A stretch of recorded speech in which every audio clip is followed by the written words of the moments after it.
Oh, just say scrap. Oh, just say scrap. As something new. As something new. It's Make It Mondays just for you.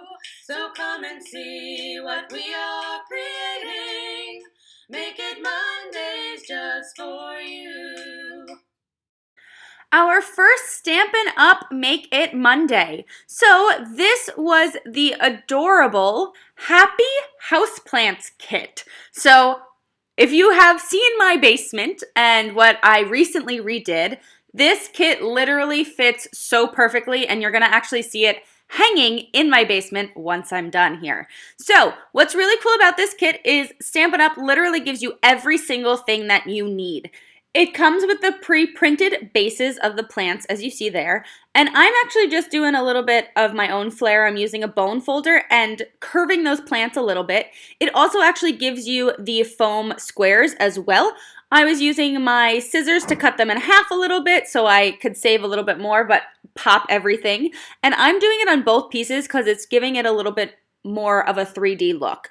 And so then I have the base here, which the planter of the plants, and I actually double popped those with 2 foam squares on each, as you saw there, and that makes that really 3D, and I just love how easy they are. That's literally the finished first plant.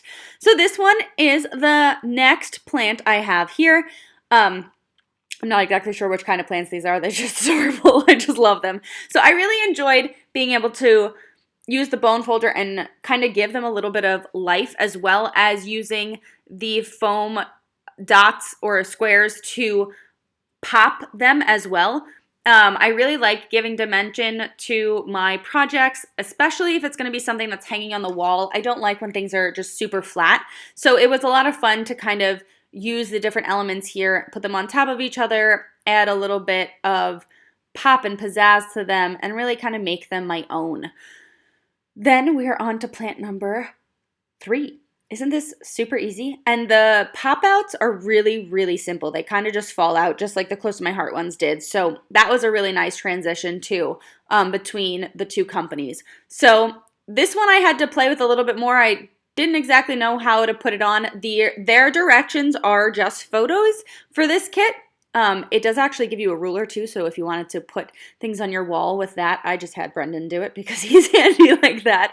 But they are photos, so you do have to go by the photo, and with the photos, it actually even tells you where to put the pop dots and everything too.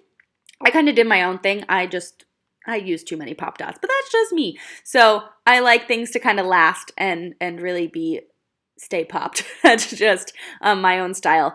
But so this one doesn't have actually written directions. It's all photo directions. And that's because Stampin' Up! Is in so many markets. So that's just really smart for them to do. So photos kind of get across to everybody in their markets. And now we're on to my 4th one. I'm loving them. I do plan on going back a little bit, maybe taking some stickles or something to spruce up the frames or the border around them that I will glue down after I finish this.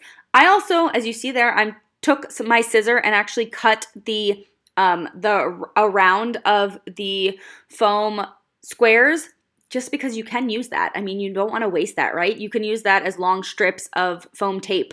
As you see, I just cut it again. It's just another way to use all of your materials and not waste anything. And I actually did have a lot of extra once I was done with this kit too, so that's cool. You have, extra foams and all that jazz. And as you see there, I put one onto my thing and then also on my leaf, so now I double popped that one as well. But isn't that so pretty? They're amazing. So now what I'm going to do is I'm going to glue all of the frames on them, or not frames, a round of a photo. I don't know what it's called. I'm sorry.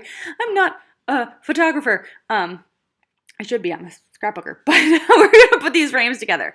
So I undid the frames, which I thought was really cool that they actually give you these frames. And then this is a plastic piece, but it did have that protective siding on both sides. So I took that off, and then I glued this frame down. You could always use some ink. You can always use stickles or something to kind of spruce this part up because it is white on white. But if you really like how that looks, do it.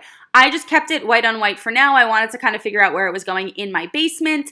And then I figured, I can always spruce that up later. I might add some stickles, like I said, something that's a little bit smaller, maybe some small dots. I don't want to make it too bulky because since I have the foam tape on the actual plants themselves, the middle of the frame is pushing out a little bit, but it's kind of meant to do that. That's why it's not glass and that's why it's plastic.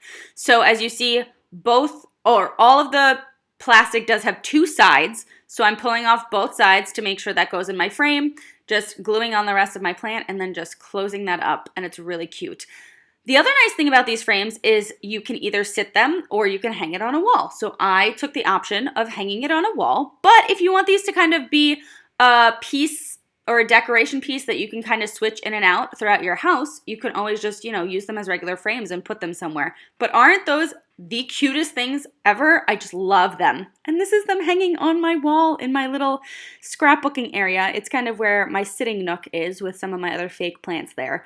But they just fit so perfectly. I love this kit and I hope you will enjoy it too.